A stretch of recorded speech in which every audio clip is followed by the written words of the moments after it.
mund të na zhbëhet statusi i popullit shtetëformues, statusi i zotit shtëpisë, marrëveshja e Ohrit, barazia, e drejta jonë ne të vendosim për përfaqësuesit tonë.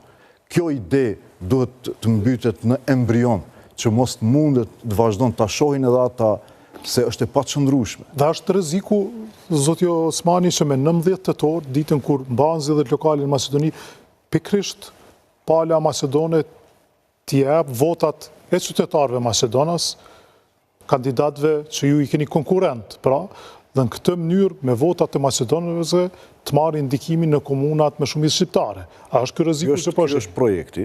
Ky është projekti. Është projekt, thoni, është plan. Është projekt se kjo është inxhiniering politik.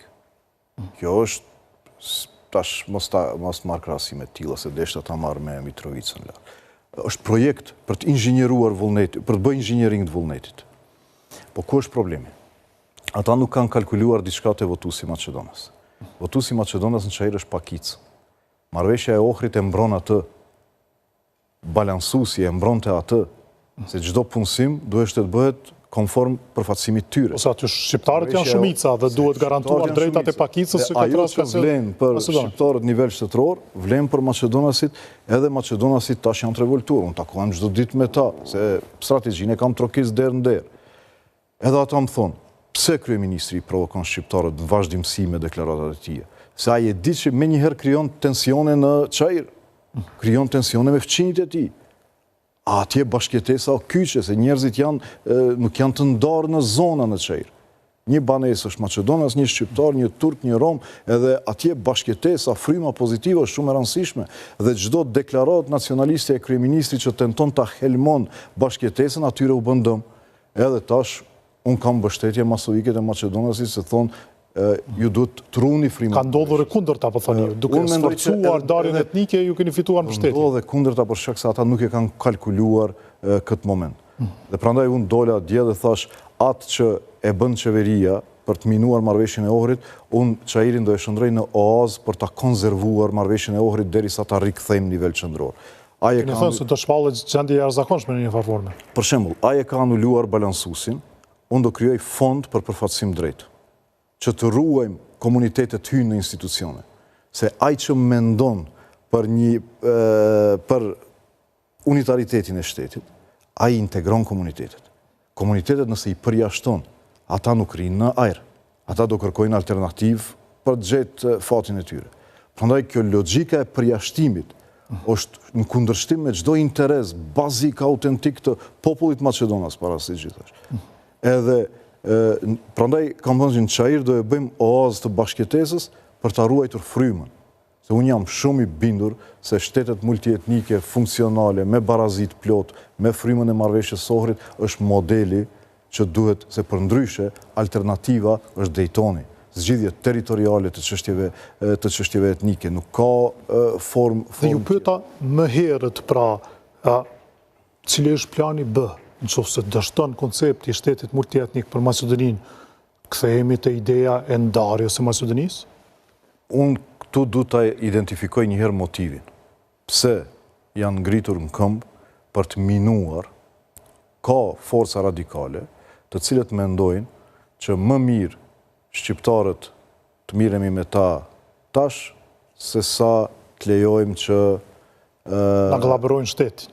Po, të mërin deri te kryeministrit hynë në ekonomi. Duan të bëjnë këtë prerjen cezariane që të Unë mendoj që duan të na fusin në kurth neve, që ne të fillojmë ta hapim atë debat. A nuk është interesi jonë? Si kurth? Si kurth që politika shqiptare të fillon të radikalizohet dhe ta hapë si temë. Edhe unë e flas çdo ditë me qytetarë. Nuk është interesi jonë. Interesi jonë është shtet unitar, ku qytetarët janë të barabartë, shqiptarët dhe Maqedonasit janë të barabartë, vend në NATO dhe në Bashkimin Evropian. Ky është caku i pritjeve tona ose i strategjisë tonë si shqiptar atje. Unë nuk dua që komuniteti Maqedonas të shkrihet në komunitet bulgar, në komunitet serb, dhe këtu na janë lidh interesat. Na janë lidh interesat Maqedonas shqiptar. Atëherë pse mos ta ndërtojmë bashkë një shtëpi funksionale në BE, i kemi gjitha parametrat, kemi shtetin më të bukur të mundshëm, si gjeografi, si natyrë. 1,8 milion jemi në 25.000 km2 dhe mundemi të ndërtojmë një shtet funksional, po nuk lejojnë për shkak këtyre interesave që të krijojnë një urrejtje, një përçarje ndërmjet shqiptarëve dhe maqedonasve atje. Dhe prandaj kjo betejë tani është shndruar atje, është shndruar më tepër në referendum. Dhe kjo po shihet edhe në ndeshjen për cilën edhe kemi raportuar me Rumaninë, u dëgjuan thirrje shqiptari mirë, shqiptari vdekur, që janë thënë në disa kohra që kanë qenë bukur turbullta. Po rritet kjo ndjenjë, po nxën rrën. Filluan zbehen këto. Filluan zbehen konfliktet në për rrahjet në për autobus nërmes trive shqiptarë dhe Maqedonës. Se populli e ndjek frymën. Si e krijon qeveria frymën, populli i adaptohet asaj fryme. Të është pjesë e frymës që është krijuar nga qeveria. Unë them roli i politikanëve nuk është vetëm të premtojnë projekte, të frymëzojnë qytetarin. Unë këtë them edhe të çështja e pastërtisë, edhe të çështja e rendit. Roli i politikanit është të frymëzon. Edhe këtu qeveria është duke frymëzu përçarjen, është duke frymëzu urrejtjen. Dhe ngadalë nisin këto manifestime të tilla në forma ndryshme. Ata sigurisht tash do tentojnë fjalët e mia që i them në këtë intervistë, ti interpretojnë në mediat maqedonase sikur forme e kërcënimeve shqiptare ndaj maqedonasve në vazhdimsi për të mbajtur këtë tension. Ja, ju them prej tash, edhe do ua dërgoj, se si do interpretohen fjalët. Po thoni se do ta përdorin